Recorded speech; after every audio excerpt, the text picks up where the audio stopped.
the last 2 months, there have been several reports on ATM and credit card theft and fraud.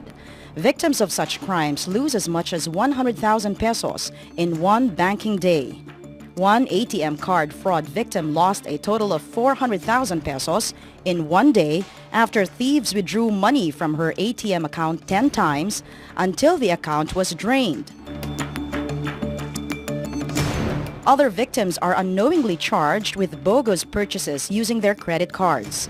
Some are charged for something as small as dinner at a restaurant, while others are charged for buying branded items in foreign countries. With the Christmas season just 3 months away, it has been predicted that more of such crimes will occur. What are the different ways thieves can get access to a person's ATM account and credit card? How can a person protect himself from ATM and credit card fraud? What are banks and the authorities doing to protect people from ATM card and credit card fraud?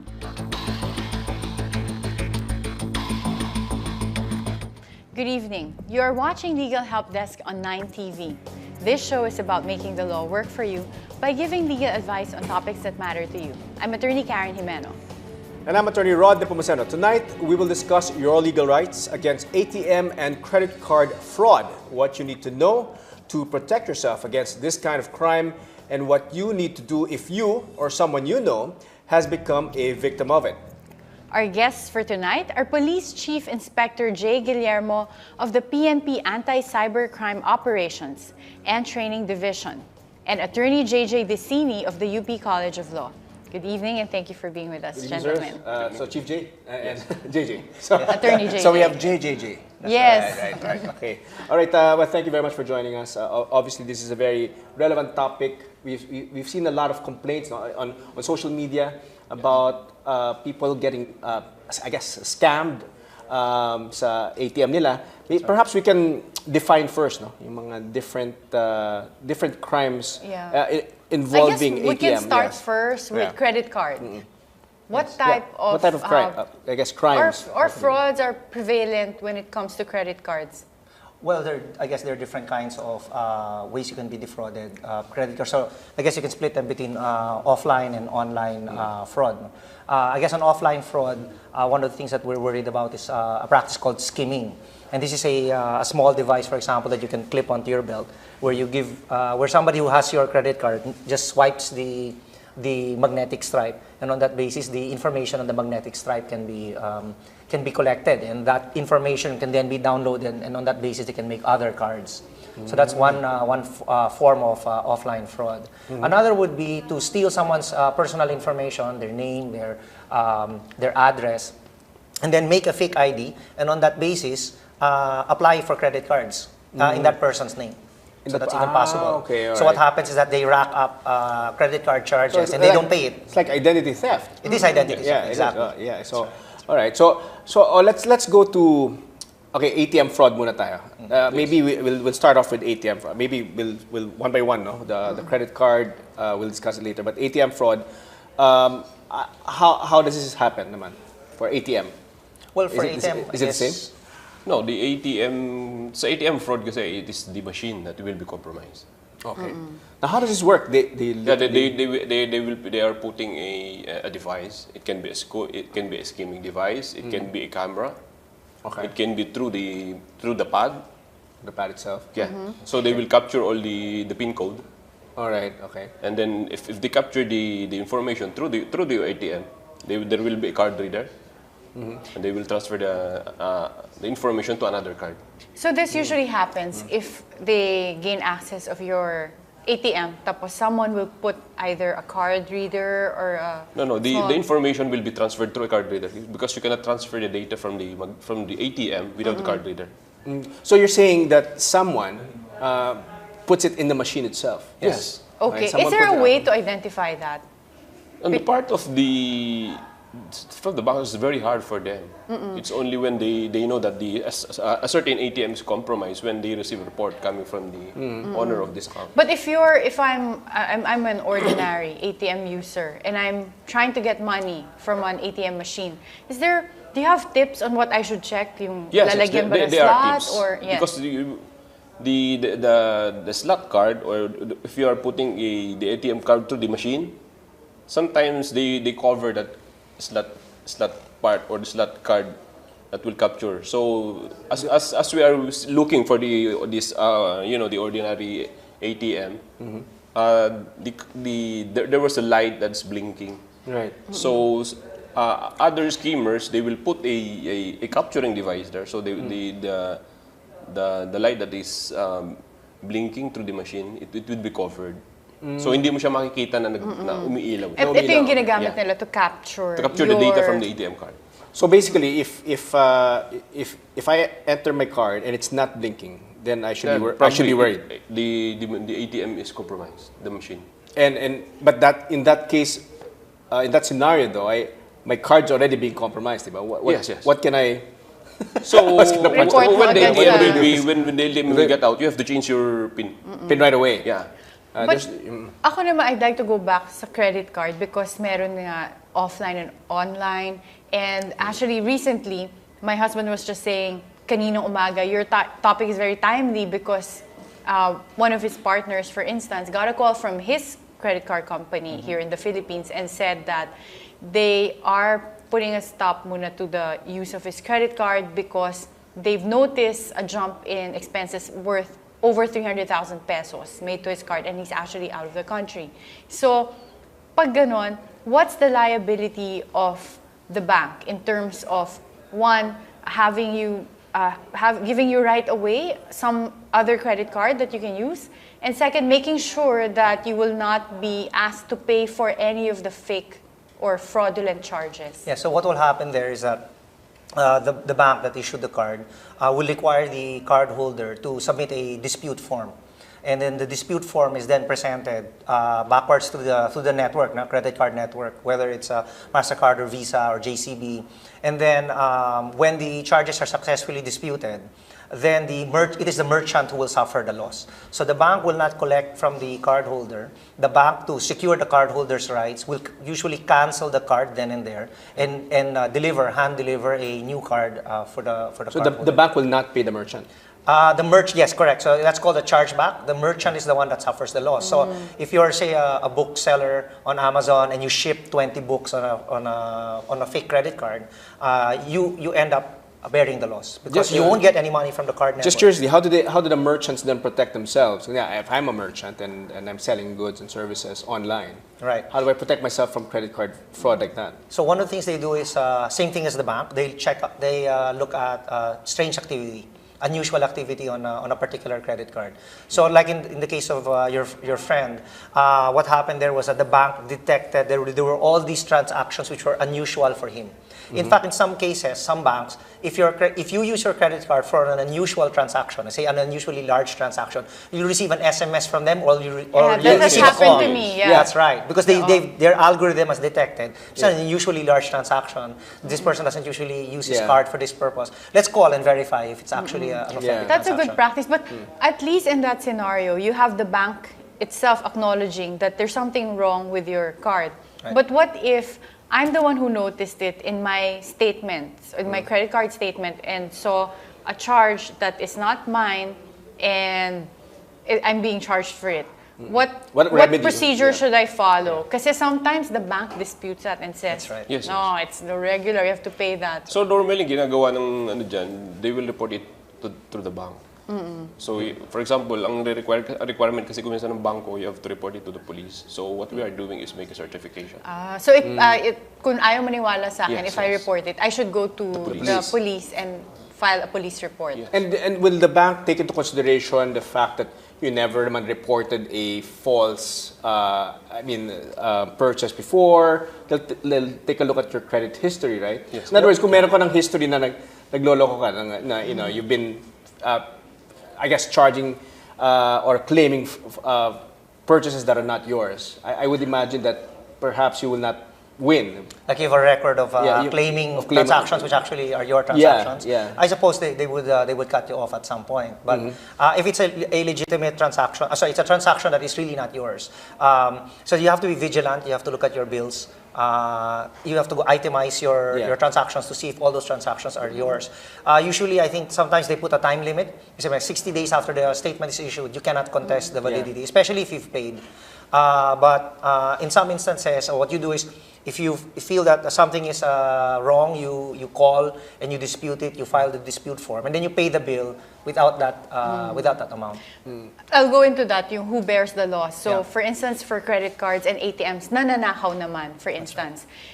If I don't get to report it right away, and in the meantime, meron ng charges dun sa credit card or sa ATM, nagkaroon na ng withdrawals, who will have to bear the loss for those types of transactions? Na from the time na nakaw na sa akin, but I haven't reported it yet. Lalo na kung gabi nangyari. May lag time minsan. Yeah. Or maybe it's a holiday or diba, you can report, right? Kasi kung minsan, if for example, if your credit card has been compromised, kasi hindi mo naman madidetect agad dyan eh. Even the merchant cannot detect it immediately. Kasi ang ginagawa lang kasi nila, as long as na you swipe it and it is good, okay lang sa merchant yun eh. But they cannot detect that the card you are holding is fraud. Right. Now, before we take a So- break, sorry. Now, before, the security part of it, of credit card transactions, involves my signature. But I notice now, especially when I was in the States, they have just swiping machines where you don't actually sign anymore. Yes. Or right. groceries. Yeah, or groceries. Groceries Yeah. where there's a counter that you just swipe and then leave. Oh, So obviously, hindi ka hanapan ng ID, hindi ka hanapan ng signature. Wala nang signature. So, does that have an impact nowadays on how you can probably question Or a we can particular... have them answer that after the break. Perhaps. Because right now, we'll have to take a short break. Legal Help Desk will return after these messages. Sinisenya na tayo.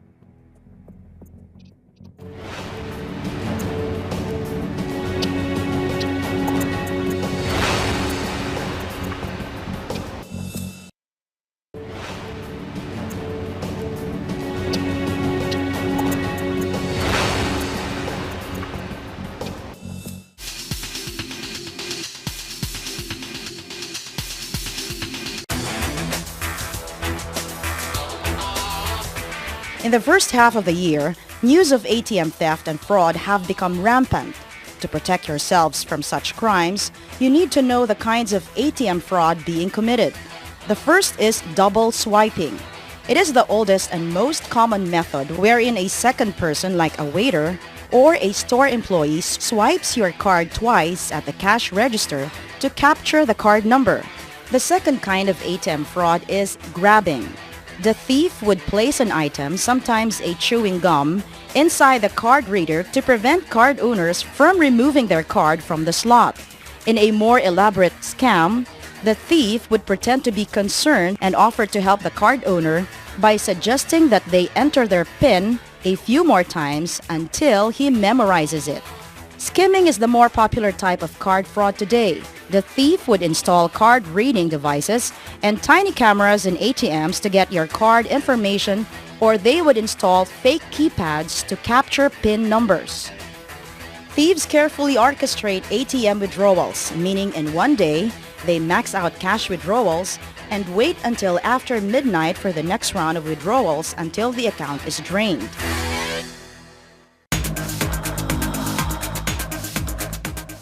To protect yourself and your account, do the following steps.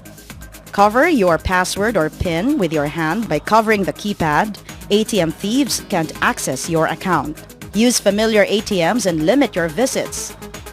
Most experts advise that ATMs that are in highly trafficked areas like malls are equally susceptible to fraud. By limiting your visits, you're also limiting the chances of being victimized. Also, do not go to ATMs that are dimly lit and find one that has video surveillance as additional security.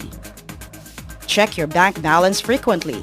Unlike credit cards, you can dispute charges made into your card when the bill comes, but with ATM cards and machines, you can't.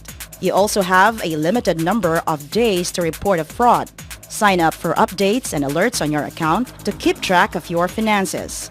Observe the ATM machine. Pay attention to the machine and check if there are any devices placed within the machine. There are thousands of ATM machines all over the country, and each one of them is susceptible to fraud. It pays to be alert at all times, especially when it comes to money.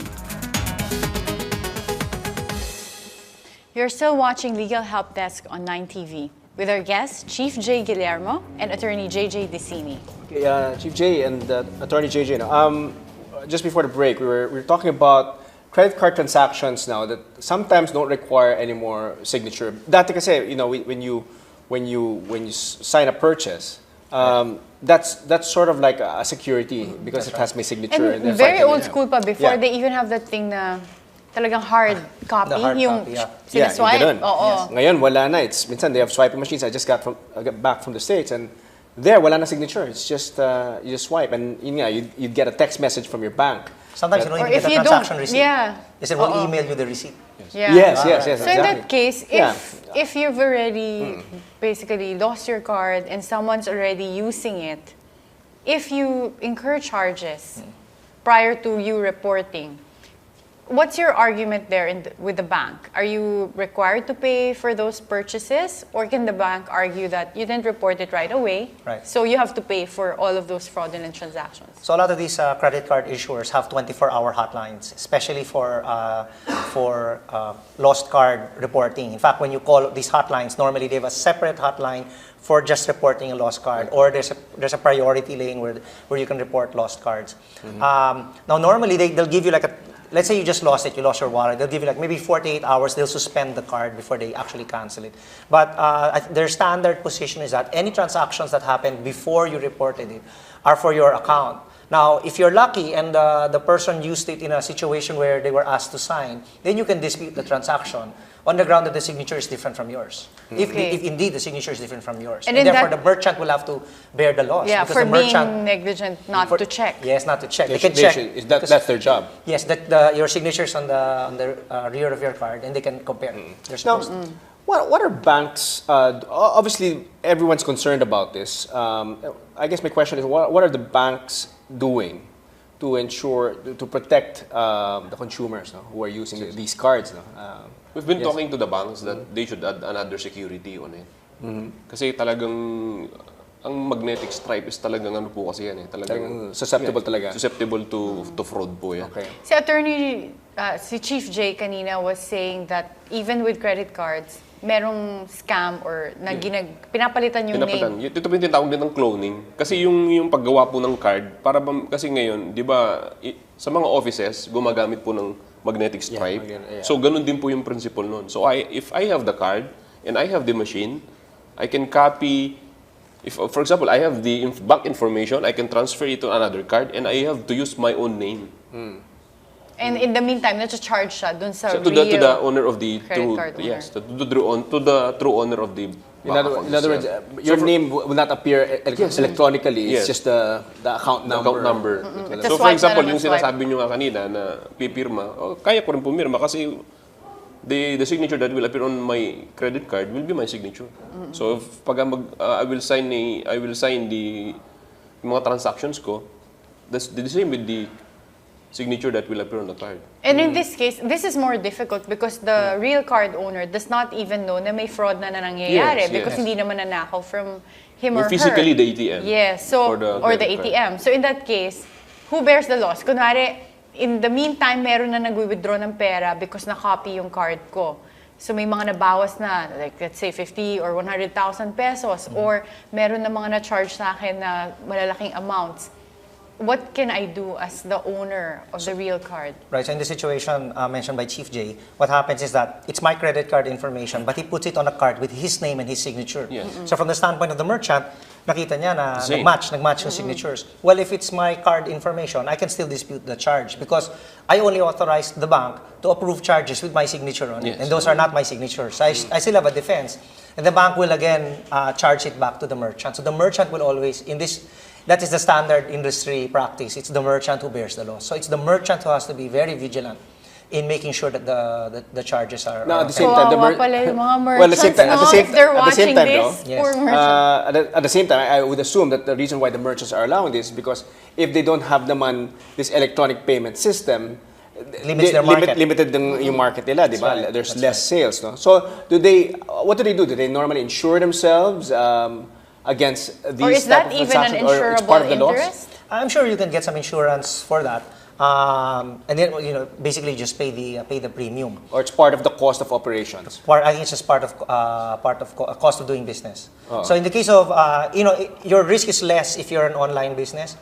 If, for example, all you do is say give access to a certain content, once you've determined that the card is fraudulent, then you just cut off access, and you still have all the goods with you, so to speak. It would be more difficult if you were selling actual items, because the items would have been shipped out by the time you discover that the transaction has been disputed. And then you don't have the item and you don't get the money, so you suffer an actual loss. All right. Okay, so we have some questions from our viewers. Attorney JJ and Chief J will help us in answering them. Mon is asking, I am an OFW working in Singapore. The bank renewed my credit card but sent it to my old office instead of my home address. In 2 weeks, my credit limit of 165,000 was reached. The thief was an old office mate. What case can I file against this person? Do I have to pay the amount charged to my credit card? So someone used someone else's credit card. Nag-shopping spree yung Nag-shopping old spree. office mate niya. I used Karen's credit card. Ganun. So in this there case, is a law, yung Republic Act 8484. That is the Anti-Access Access Device Act of 2008. Okay, that's specifically. Yeah, this it specifically for the has credit criminal Yes. penalties, right? Like imprisonment and fines. fine. So this is what our viewer can file against his old office mate. Yes, ma'am. But in terms of paying yung 165,000 na chinarge dun sa credit card niya, will he be required to by the dispute. bank to pay? Yes. I think he'll be able to dispute that because the signature will probably be different.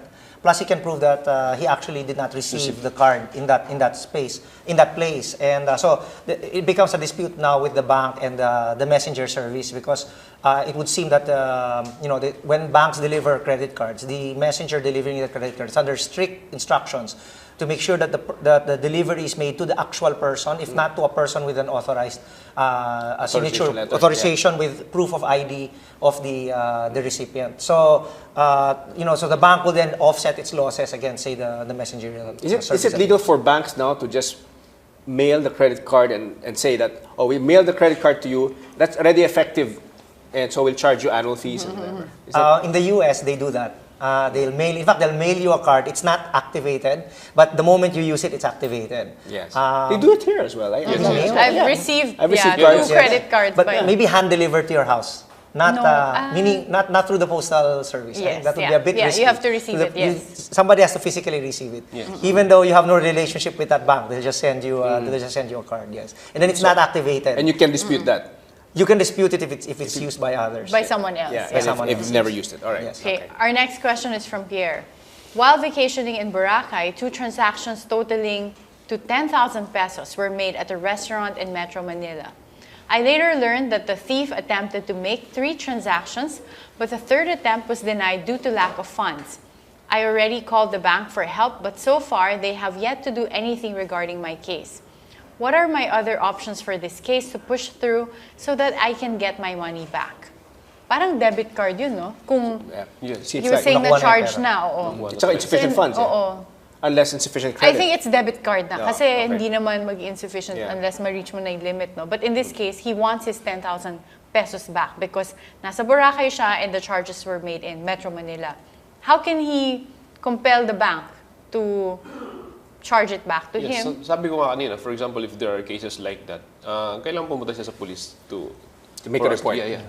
Para at least malaman natin. Kasi talagang tatanungin naman natin talaga kung talagang nando ka ba sa Boracay during that time or talagang nasa Manila ka. It will help him to recover his losses. Para at least meron siyang mga ebidensya to proceed with the bank. Kasi yung problema, pag nag-complain ka without any evidence, siyempre, hindi naman maniniwala yung bank. Yeah, otherwise anyone can just do that. And then yes. from a legal perspective, after niya mag-file ng police report, kanino siya pupunta, Attorney JJ? Should he file a complaint in court or sa BSP muna? You want to in those situations, so it depends on how it was used in Metro Manila. If there's a CCTV in the restaurant where it was used, maybe you can. That's one way to find out how it was used and at what time it was used based on the timestamps, and maybe you can find out, identify the person who used the card. But if you can't identify the person, I think debit card is a bit more difficult because you have the card and then you have the PIN. You can't charge without the PIN. So this was compromised twice. I think it might be harder for you to dispute because then obviously there was some, like how were they able to get your PIN? So it might be more difficult for you to say that that was not your transaction because you might have entrusted your card to somebody and then given them your PIN. So I think the bank will be in those situations will vigorously oppose your attempt to recover the funds that were taken from you. So debit cards I think are a bit more dangerous because there are a lot more security features embedded in them. But even with a credit card, he would still have to prove na it was not him that used it and then to get his money back. Okay. We still have a lot to discuss with our guests. Legal Help Desk will return, so stay tuned. Ito, bilis. Parang interested ba? Kasi ang dami.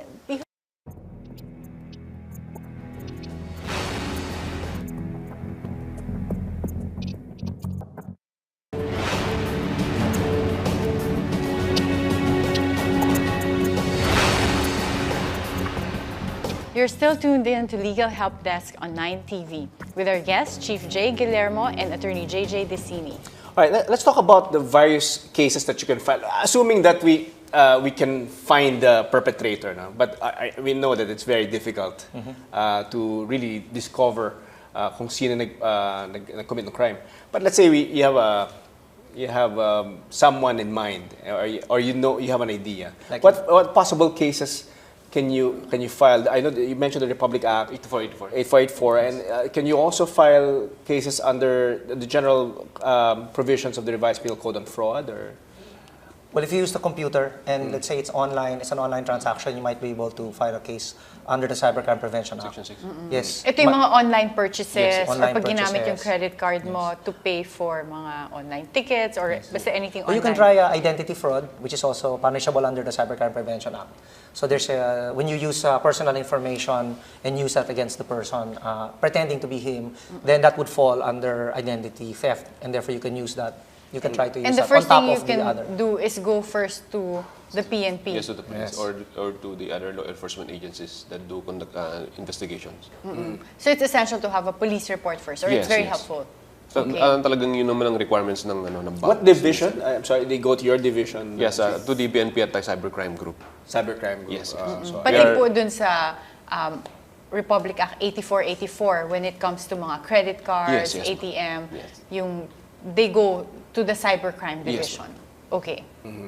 now, what are the other forms pa? No? I mean, we mentioned ATM, credit And card. of course, pag ninakaw online. yung credit card mo, Oh, that's yung- theft, right? So, kung traditional revised penal code, kung nanakawan ka ng wallet, Yeah. yan, pwede mong file ng theft. That's right. Stealing, parang taking your card in itself is stealing property, di ba? Yes. That's Doon right. po sa Without 8484 even using it yet. Yes, doon po kasi sa 8484 may section doon na any possession of a credit card kung hindi mo pangalan or you have intention to do fraud, so punishable din po yun. Okay, let's talk about how people can protect themselves. We had a video earlier. Yun nga, yung mga the likes of, you cover your the pad, no, while Yes. while you're typing your PIN, etc. But you mentioned earlier that parang they can fake Well, the they can pad. defeat that. Yeah, They can fake the defeat pad, that, right? Yes. So, what else? What kind of protection or precautionary measures can people take, no, to Siguro to prevent this? the best thing is, for example, nasa inside ng mall yan, this is very good. Yung Kasi maraming tao. Yes, maraming tao. Or yung kailangan pag pumunta ka dun sa loob ng bank, kung minsan kasi may ATM mismo sa loob ng bank. Inside the bank. Inside the bank.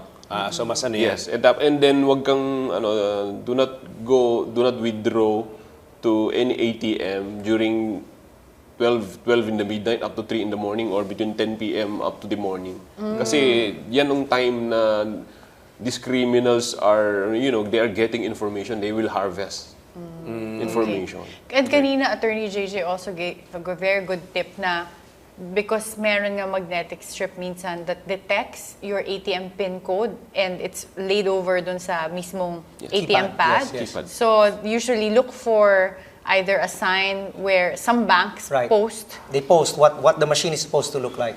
So if the picture doesn't match what you're seeing, then you know that a device has been installed on that machine, and therefore someone is trying to capture information. No, as we know in the principle of law, diba, when you're fighting a criminal case, for example, you have to know the accused, diba? In this case, more often than not, you don't know, diba?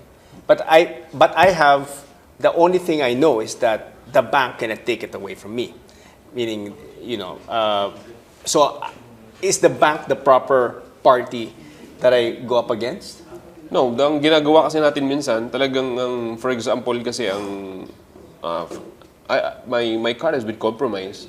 Kung minsan kasi the bank will pay. And for example, nahuli natin yan, and the bank will become the complainant.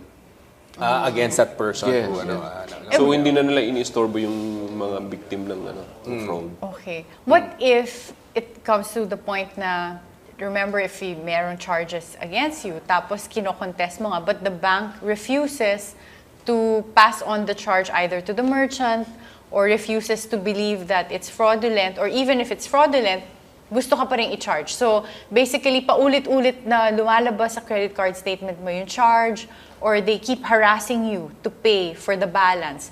What can you do? One, what can you do in terms of dealing with the bank? But second, what can you file against the bank? Well, I think in a situation like that, you'd be forced to file a civil suit, because what will happen is every month the charges will increase. And eventually, they will either cut off your charge, your bank, but they'll keep charging you the interest rate at a high amount. So you might want to stop that from happening by filing a case in court, maybe small claims. But then again, if the amount isn't so much, you might end up having to pay it or suffer the loss, right? I-absorb mo na lang rather than get involved in a court case. What if sila yung mauna? Let's say the bank files a collection case against you and you're disputing it. Yeah, so that's a good question. A lot of these banks, they try to collect very aggressively against you, and they'll even assign the credit to a credit collection agency, sometimes a law firm, to do that. But in maybe 80% of the time, they don't really expect anyone to pay. So what some people do is they take their chances, they just ignore the letters, and after a while, the letters stop coming, and the bank writes off the loss. So sometimes that's how these things end. For the benefit of our viewers, can they go to prison because of this? Usually, yun yung tanong sa akin eh. Pagka meron ako magtatanong, pwede ba ako makulong pag hindi ko binayaran? Okay, so as a rule, that's in our constitution, you cannot go to jail for non-payment of debt. There is something in the RA 8484 in the Access Devices Law, which is very interesting. If you surreptitiously change your address without informing your credit card company, you commit a crime. So pwede ka makulong because of that? So that means that so long as you keep telling them where your new address or your new workplace is, then you won't. Yeah, you're okay. You're okay. All right. That's interesting. That's a very good tip. Oh yeah, that's a good tip. All right, we still have some questions from our viewers. Sonia sent us this question. My credit card provider has charged me for transactions that I did not make. 3 charges appeared on my bill. I disputed this with my credit card provider, but they asked me to give them 75 days to investigate my case. But then, the questionable charges will then be overdue, and I'll be charged with late fees, probably also interest. What is the best thing to do about this?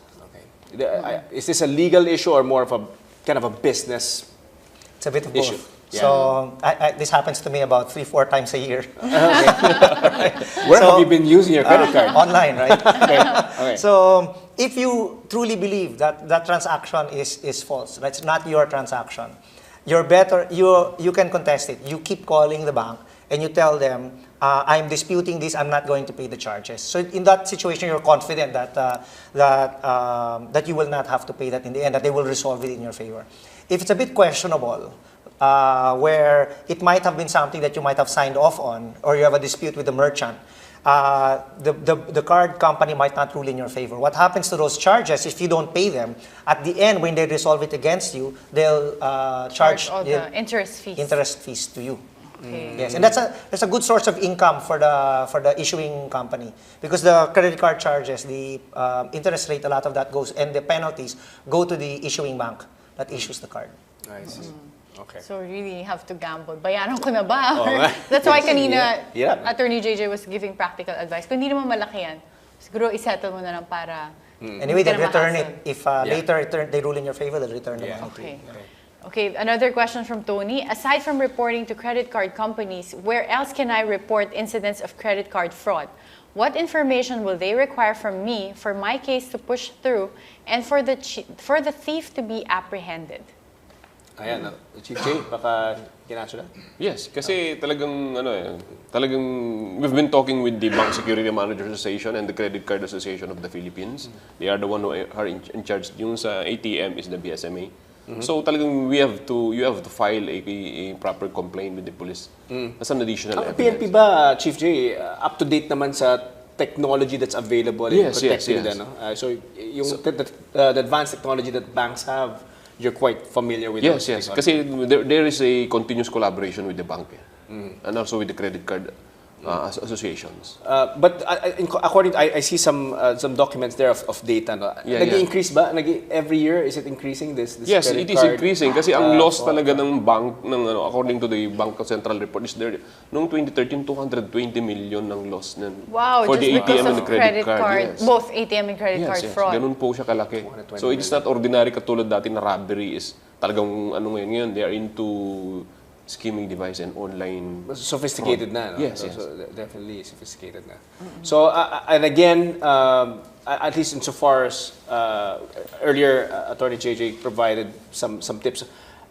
Anong other tips that you can provide for our televiewers? Na, yung, Lalo na in terms of Ano yung mga picking kung saan ka bibili online. Kasi minsan meron siguro talagang mas dubious na Yes, yes. online sellers na pag dun mo ginamit, mas malaki yung risk na Kasi talagang credit card pag fraud. sa website, meron kasing minsan kinokopya talaga niya yung original website. So may mga phishing sites. Sometimes hindi rin natin, we cannot detect it. Pagka talagang hindi natin kilala talaga yung website sa pinupuntahan natin. dapat ideally someone Yes. that's reputable and it's I mean the sites that are known to really deliver naman. No? It must be secured. For example, dapat yung HTTP with an S. So for example, nag-online ka lang yung direct na www.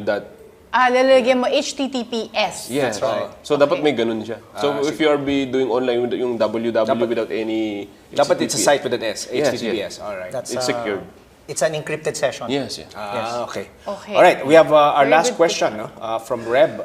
What if the transactions made to my credit card were done in a foreign country? Do local authorities have jurisdiction over incidents like that? Very good question, Reb. It happened to my own father before. Yeah, it happened to me. Nasa Pilipinas na siya, tumawag yung bangko. Bakit dalawa yung nag-charge? Nandito sa Pilipinas and nasa Europe. So, It's yeah. doppelganger. Paano po yan? On the part of the She's PNP, pag mga ganyan, we've been receiving reports like that. So, ang ginagawa natin, we have to coordinate with Interpol kung saan yung merong fraud na nangyari or your ATM has been, or the credit card has been compromised. We will submit a report to the Interpol also. And then they will furnish the local law enforcement from foreign countries. Pero from your experience pa, nag-work ba yan? I mean, Yes, when you go yes. to Interpol, nadidetect nila? Nadidetect din nila. So, ang ginagawa kasi nila, for example, yung hindi lang kasi dito sa Pilipinas, sa ibang bansa din. First of all, the credit card has been compromised din doon and they detected na ginamit dito sa Pilipinas. And also, they will furnish a copy from us. for them to Lastly, study. These are international networks. Yeah. So Yeah. MasterCard here is MasterCard everywhere else. So if the MasterCard network internationally will resolve the issue within their own rules. Itong, and I know this. I know someone personally who did this. No, she basically told her sister, "Hey, let's max out your card." Sa States, Interesting. So I used everything, the cash advance and everything, and purposely left the U.S. and came back here to the Philippines, and obviously ibang jurisdiction na. Yung ba, what kind of crime is that?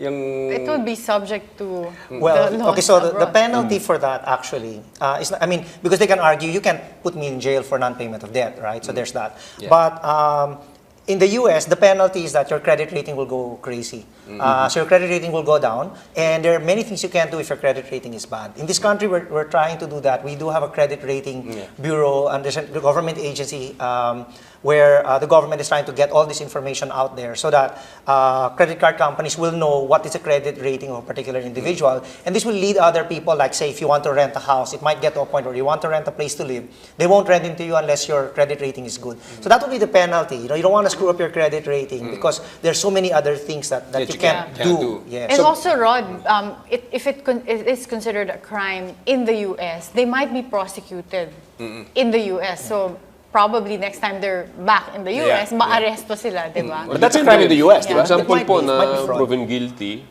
and siyempre magkipag-coordinate din sila law enforcement from the Philippines. Kasi people can do that. They can max out their card and just run away. Try Some to escape. people do that here as well. They max out, they migrate.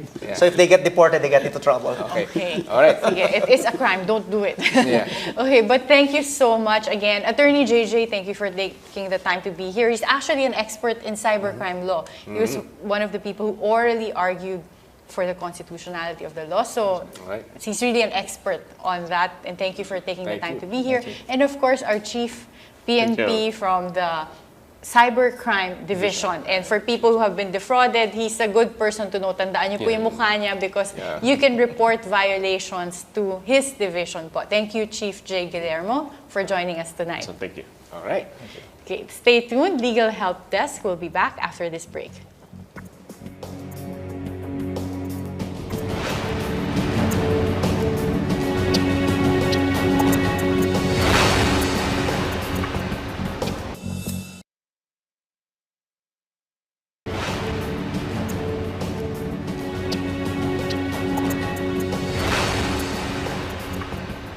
Welcome back to Legal Help Desk on 9TV.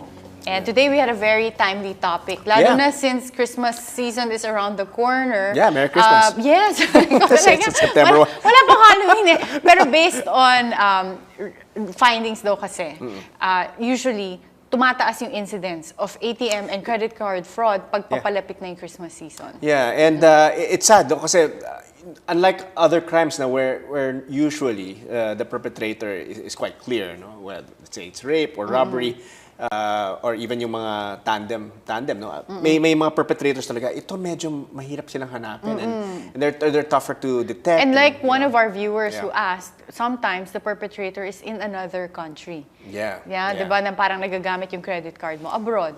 Correct. But I think one of the important things we learned today is you can find measures to guard yourself against fraud. So one, when it comes to credit card, be religious in terms of checking your credit card statements para lalo na kung maliliit na yung amounts na mali na na-charge na inyo or fraudulent charging, makatch nyo agad. And then, another thing is, kanina, Attorney JJ was saying during our commercial break na usually yung strip, yung pag hinand over nyo to a waiter or to someone else in an establishment yung credit card nyo, bantayan ninyo kasi normally daw meron lang belt na isa-swipe lang nila tapos pag na-copy na nila yung magnetic strip, that's where they can copy your important details and yun na yung pwede nilang magamit yung credit card fraudulently.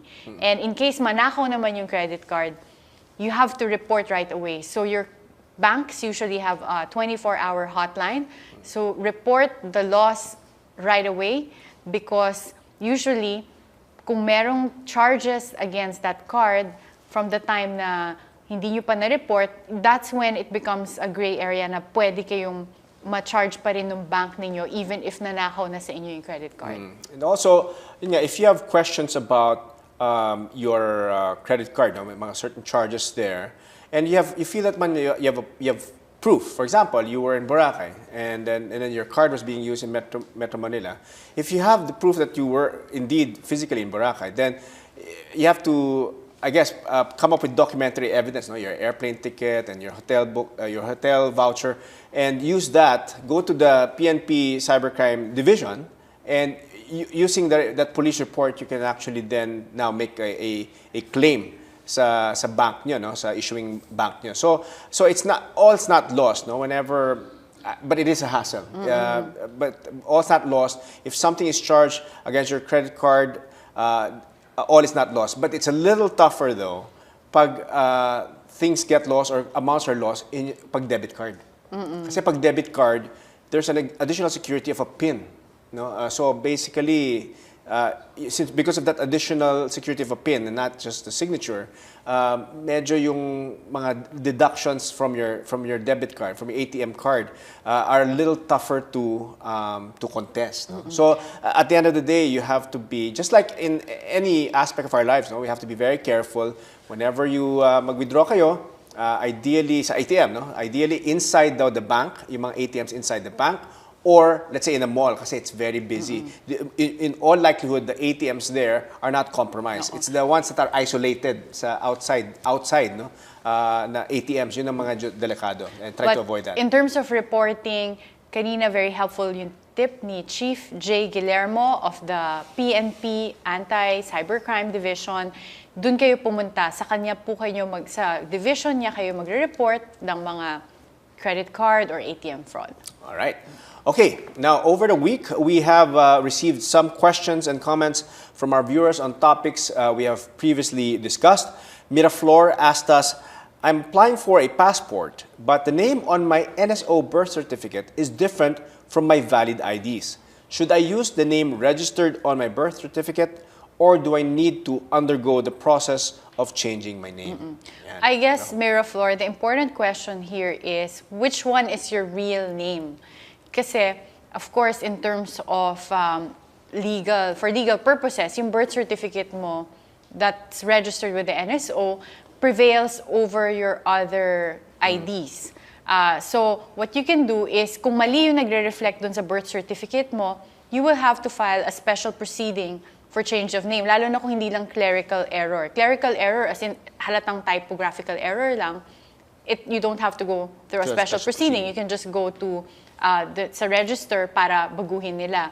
Pero if it is really a name na from, kunwari, instead of Karen, ang nakalagay Catherine, then you have to undergo a special proceeding to change the name in your birth certificate. And then, pag tama na kung ano yung nasa birth certificate, that's when you can start changing your other legal IDs to reflect what is written in your birth certificate. Kasi quite important, I think, if there's, in other words, if you're thinking what you should put the one in your birth certificate, even if you think it's wrong. No? It's hard, I guess when you're saying it's wrong, all your life you've been using a particular name, and then as it turns out in the birth certificate it's totally different. I know some cases like that, no, where they know that their name is like this when in fact the birth certificate is totally different. But just to play it safe, you have to use the one on your birth certificate. If you had a choice now between your valid ID names and your birth certificate, the answer is use your birth certificate name. All right. Okay. Another, we have a post from Doy. Oh, this is not a question, but a comment. Thank you so much. Thanks for the informative and enlightening discussion, especially about the lemon law. My wife and I enjoy watching your show. Keep up the good work. And thank you, Doy, for sharing your thoughts with us. That's very appreciated. Good work on that. I wasn't around for the lemon law. But you were enjoying it in the US. I was enjoying it. I was enjoying the show. I watched you. So, all right. So good job on that. Now, from Justin, he wrote, as a viewer, I really appreciate your show for giving legal advice. Unlike other legal shows that are overly dramatic and sensationalized, you have a notch because you try to explain the law clearly and in an intelligent way. Thank you and more power. Thank you. Thank you, Justin. Thank you for that. That's a fantastic comment. And thank you to all those who are sending your comments and suggestions, bad or good. We always accept them and make sure that we try to improve the show every week. So that's all the time that we have for tonight. We'd like to thank our viewers for sending in their questions via social media pages. I'm Attorney Rod Nepomuceno. And I'm Attorney Karen Jimeno. If you have any questions on our topic for tonight, post these on our Facebook and Twitter pages. Join us again next Monday as we discuss your legal rights. Good night.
In the last 2 months, there have been several reports on ATM and credit card theft and fraud. Victims of such crimes lose as much as 100,000 pesos in one banking day. One ATM card fraud victim lost a total of 400,000 pesos in one day after thieves withdrew money from her ATM account 10 times until the account was drained. Other victims are unknowingly charged with bogus purchases using their credit cards. Some are charged for something as small as dinner at a restaurant, while others are charged for buying branded items in foreign countries. With the Christmas season just 3 months away, it has been on social media about people getting, I guess, scammed sa ATM nila. Perhaps we can define first, no, yung mga different crimes involving ATM. I guess we can start first with credit card. What type of crime? I guess crimes or frauds are prevalent when it comes to credit cards? Well, I guess there are different kinds of ways you can be defrauded credit cards. So I guess you can split them between offline and online fraud. I guess on offline fraud, one of the things that we're worried about is a practice called skimming. And this is a small device, for example, that you can clip onto your belt, where you give, where somebody who has your credit card just swipes the magnetic stripe, and on that basis, the information on the magnetic stripe can be collected, and that information can then be downloaded, and on that basis, they can make other cards. So that's one form of offline fraud. Another would be to steal someone's personal information, their name, their address, and then make a fake ID, and on that basis, apply for credit cards in that person's name. So that's even possible. Okay, so what happens is that they rack up credit card charges and they don't pay it. It's like identity theft. It is identity Yeah, theft, exactly. Yeah. So, all right. So let's go to ATM fraud muna tayo. Maybe we'll start off with ATM fraud. Maybe we'll one by one, no? The credit card we'll discuss it later. But ATM fraud, how does this happen, naman, for ATM? Well, for ATM, is it the same? No, the ATM, sa ATM fraud kasi, it is the machine that will be compromised. Okay. Now, how does this work? They are putting a device. It can be a skimming device. It can be a camera. Okay. It can be through the pad. The pad itself. Yeah. So they will capture all the PIN code. All right. Okay. And then if they capture the information through the ATM, there will be a card reader. And they will transfer the information to another card. So this usually happens if they gain access of your ATM, tapos someone will put either a card reader or a... No, the information will be transferred through a card reader because you cannot transfer the data from the ATM without the card reader.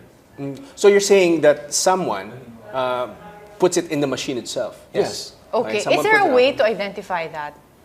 On the part of the... predicted that more of such crimes will occur. What are the different ways thieves can get access to a person's ATM account and credit card? How can a person protect himself from ATM and credit card fraud? What are banks and the authorities doing to protect people from ATM card and credit card fraud?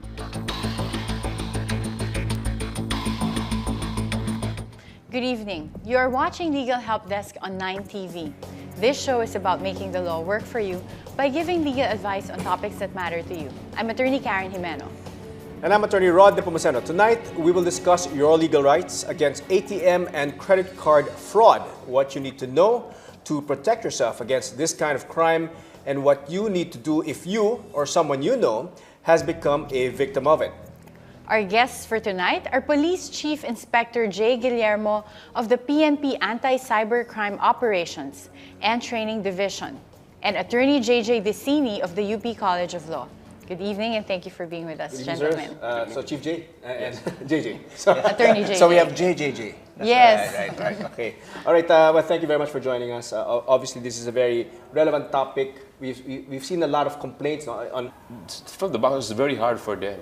It's only when they know that a certain ATM is compromised when they receive a report coming from the owner of this account. But if I'm an ordinary ATM user and I'm trying to get money from an ATM machine, do you have tips on what I should check? Yung Yes, lalagyan ba ng there are slot tips. or yes. Because the slot card, or if you are putting the ATM card to the machine, sometimes they cover that slot part or the slot card that will capture. So as we are looking for this the ordinary ATM, there was a light that's blinking. Right. So other schemers, they will put a capturing device there. So the light that is blinking through the machine, it will be covered. So hindi mo siya makikita na umiilaw. Ito yung ginagamit nila to capture The data from the ATM card. So basically, if I enter my card and it's not blinking, then I should be worried. The ATM is compromised, the machine. But in that case, in that scenario though, my card's already being